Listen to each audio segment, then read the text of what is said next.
আপনাদের বাগানে যদি এই তিনটি উপকরণ থাকে তাহলে ঝটপট বানিয়ে ফেলুন মজাদার সুজির দুধ পিঠা। সেজন্য এখানে গরুর দুধ, সুজি, চিনি লাগবে।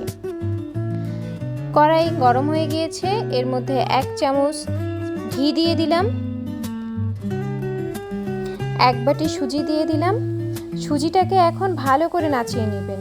আবার দেখবেন বেশি নাচাবেন না, বেশি নাচালে সুজি রাগ করবে, পুড়ে যেতে পারে।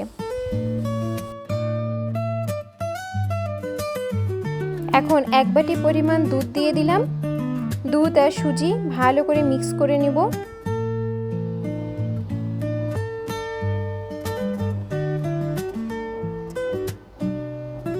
এর মধ্যে 1 বাটি পরিমাণ চিনিও দিয়ে দিচ্ছি। সুজি আর চিনি, দুধ সবগুলো একসাথে মিশিয়ে নিব, একটা মণ্ড তৈরি করব। এই মণ্ডটা যেন বেশি নরমও না হয়, আবার ইটের মতো শক্তও যেন না হয়।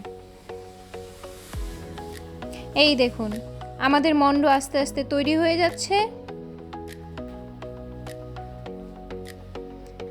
এটা বেশি নরমও না, বেশি শক্তও না।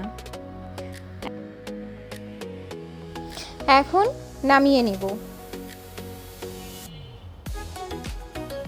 এই দেখুন তৈরি হয়ে গিয়েছে মণ্ড। এর মধ্যে আটা দিয়ে দিব। দেখবেন বেশি আটা দিবেন না, বেশি আটা দিলে আবার শক্ত হয়ে যাবে। অল্প পরিমাণ আটা দিব যেন সুজিটা ভাজার সময় ভেঙে না যায়, এই জন্য আটা দিয়ে দিব। ভালো করে আটা আর সুজিটা মেখে নিচ্ছি।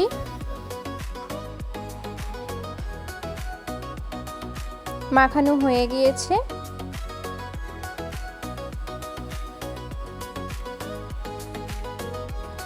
এখন ফুটবলের মতো গোল গোল করে থাপ্পড় মেরে চ্যাপ্টা করে বানিয়ে নিন এরকম শেপের।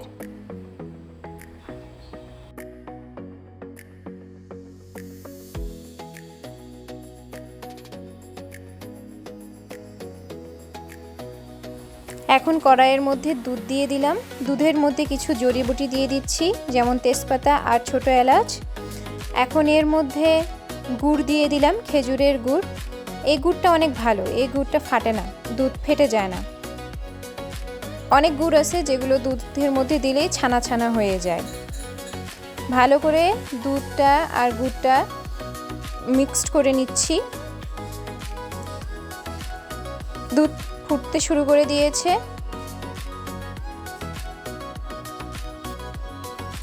পাশাপাশি কড়াইয়ের মধ্যে তেল দিয়ে দিলাম।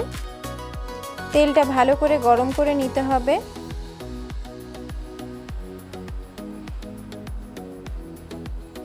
এখন এক এক করে সেই বানিয়ে রাখা বড়াগুলো ছেড়ে দিচ্ছি তেলের মধ্যে।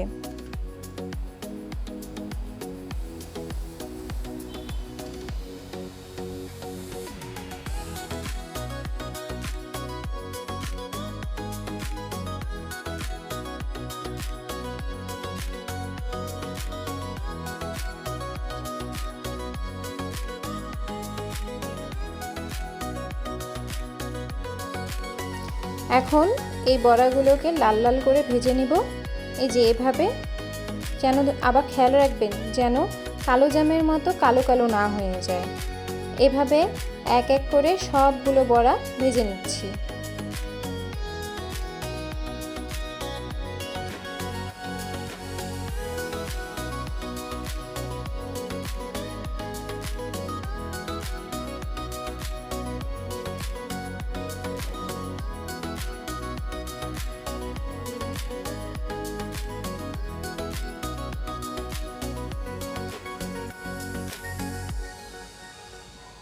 সবগুলো বড়াই ভাজা হয়ে গিয়েছে।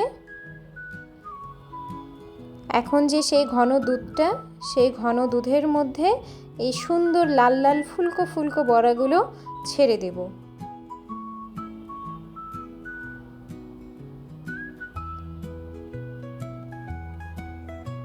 বড়াগুলোকে 10 মিনিটের মতো ফুটিয়ে নিতে হবে।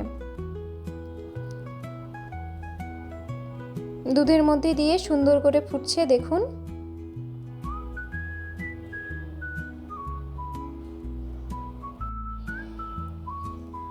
এখন এগুলো নামিয়ে ফেলবো, হয়ে গিয়েছে।